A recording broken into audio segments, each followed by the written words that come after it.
Hello বন্ধুরা, আমার নাম ইন্দ্রজিৎ আর আমি শেয়ার করতে চলেছি তোমাদের সাথে আমার হেলথ রিকভারি প্রসেস। হ্যাঁ, আমার সার্ভাইকাল রেডিকুলোপ্যাথি একটা ডিজিজ ধরা পড়েছে। এই সার্ভাইকাল রোগটা হলে নেক পেইন, ব্যাক পেইন হয়, আর এর জন্য ল্যাপটপের সামনে 3 থেকে 4 ঘন্টার বেশি বসে কাজ করা যায় না। তাই আমাকে আমার 16 ইয়ার্সের কর্পোরেট জব থেকে রিজাইন করতে হয়েছে। এখন রিকভারি পিরিয়ড চলছে, যেখানে রোজ রেগুলার এক্সারসাইজ, মেডিসিন নেওয়া, চেক আপ এগুলো চলছে। এটা একটা ডিফিকাল্ট পিরিয়ড, তাই একটু লেখা, ব্লগ বানানো আর মেমোরি ক্রিয়েট করে চলেছি। তো সকালবেলা এরমভাবেই আমার দিন শুরু হয়, যেখানে উঠে আমার ব্যালকনিতে যেই প্ল্যান্টগুলো আছে সেগুলোতে একটু জল দেওয়া, সেগুলোর একটু পরিচর্যা করা চলে। এগুলো আমার অনেক দিনেরই গাছ। আর এই লাল গাছটা মা আমার টবে বানিয়েছে, যেটা লাল শাক গাছ। আর এই যে গাছগুলো দেখছেন এগুলো হচ্ছে পিটুনিয়া। না, এগুলো পিটুনিয়া নয়। হ্যাঁ, এগুলো পিটুনিয়াই। আর এর আগে আমার ছিল পর্তুলেকা। তো এগুলো পিটুনিয়া গাছ। এগুলো শুধু সকালবেলা একটু রোদ হলে তখনই ফোটে, তাছাড়া না। আর আমার রয়েছে এই দুটো পেট। এদের দুজনকে আমি বাজারে গেছিলাম।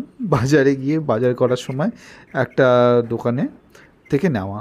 তখন একদমই ছোটো ছিল, এখন রোজ খেয়ে খেয়ে বড়ো হয়ে গেছে। আজকে সানডে, সেই জন্য চলে গেছিলাম সকালবেলা একটু গালিফ স্ট্রিটে, যেখানে গিয়ে এই ছোট্ট ছোট্ট কুকুর, বেড়াল, পাখি, মাছ, আরও গাছ ওখানেও ছিল, সেইগুলোর সাথে অনেকক্ষণ টাইম কাটালাম।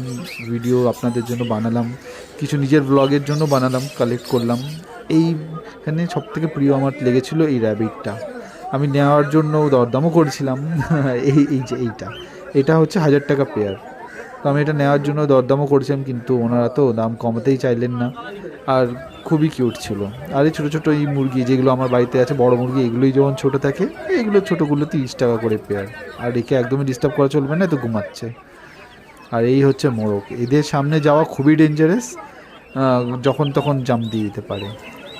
আর এই ছোটো ছোটো এই হাঁসগুলো, বড়গুলো ছিল হচ্ছে 100 টাকা পেয়ার। আর ওনার কাছে দেখুন ব্যাগে ওইগুলো হচ্ছে 50 টাকা। 50 টাকা করে পেয়ার ছিল। আমার বাড়িতে আমার ফিশ ট্যাঙ্কও আছে। এইগুলো হচ্ছে বেটা ফিশ। জেনারেলি আমরা যখন মাছ কিনি, এই বেটা ফিশগুলো আমি যেখান থেকে কিনি দোকানে, সেখানে 200 টাকা করে পার পিস। তবে এইখানে একদমই কম দাম। উইথ জার এগুলো 110 টাকা করে, আর শুধু যদি মাছ না হয় 100 টাকা। আর এইগুলো হচ্ছে জাম্বো। এইগুলো 150 টাকা, 250 টাকা, 300 টাকা, বিভিন্ন ধরনের দামের মাছ। এগুলো বড় বড় একদম জাম্বো ফিশ। আর এগুলো অনেক সময় নিচেও আমি দেখলাম বাকেটেও বিক্রি হচ্ছে। এই যে এগুলো 250 টাকা, 100 টাকা করে বিভিন্ন ধরনের প্রাইস ট্যাগ রয়েছে। এটা হচ্ছে গিয়ে কলকাতা আমাদের গালিফ স্ট্রিট, যেটা প্রতি রবিবার বসে। এইগুলো করার পর একদম লাস্ট সেকশন হচ্ছে গিয়ে গাছের সেকশন। এই যে আমার কাছে যে গাছগুলো আছে পিটুনিয়া, এইগুলোও সেই পিটুনিয়া নয়, আবার এই পিটুনিয়া পর্তুলেকার মধ্যে আমার খুব গন্ডগোল হয়ে যায়। তো এগুলো হচ্ছে পর্তুলেকা। এগুলো 100 টাকা করে এক একটা টব। আর এখানে ছিল এই ইনডোর প্লান্ট। এগুলো বড়গুলো 100 টাকা করে, আর ছোটোও ছিল, ছোটোগুলো 50 টাকা করে। এগুলো সবই ইনডোর প্লান্ট। সব এইগুলো বিভিন্ন ধরনের দামের রেঞ্জের আছে। এরপর চলে গেলাম আমি বাজারে। বাজারে গিয়ে মাছের জন্য জেনারেলি আমরা সমুদ্রের পাড়ে গেলে আমুদি মাছ আমরা পাই। তো এইখানে আমুদি গিয়ে দেখলাম রয়েছে, নিয়ে ফেললাম ½ কিলো আমুদি ফ্রাই খাওয়ার জন্য। রবিবার এমনিতে চিকেন তো হয়, যেটা অলরেডি বাজার করা ছিল।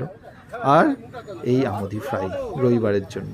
এখান দিয়ে ফেরার সময় দেখা হলো আমার গাছওয়ালার সাথে। এই হচ্ছে সেই গাছওয়ালা। তো এনার থেকে আমি গাছ কিনি। আর ইনি আমাকে চেনে অনেক দিন ধরে। একটু রাগাইও মাঝে মাঝে এনাকে, কারণ খুবই বেশি বেশি দাম বলে, তখন ওটা আমাকে হাফ দাম বলে তারপর বার্গেন করে কিনতে হয়। কিন্তু এনার কাছ থেকে আমার সব ধরনের গাছ কেনা। তাই এরকমভাবেই আমার রবিবারটা চলে। আর এখন তো আমার রিকভারি প্রসেস চলছে।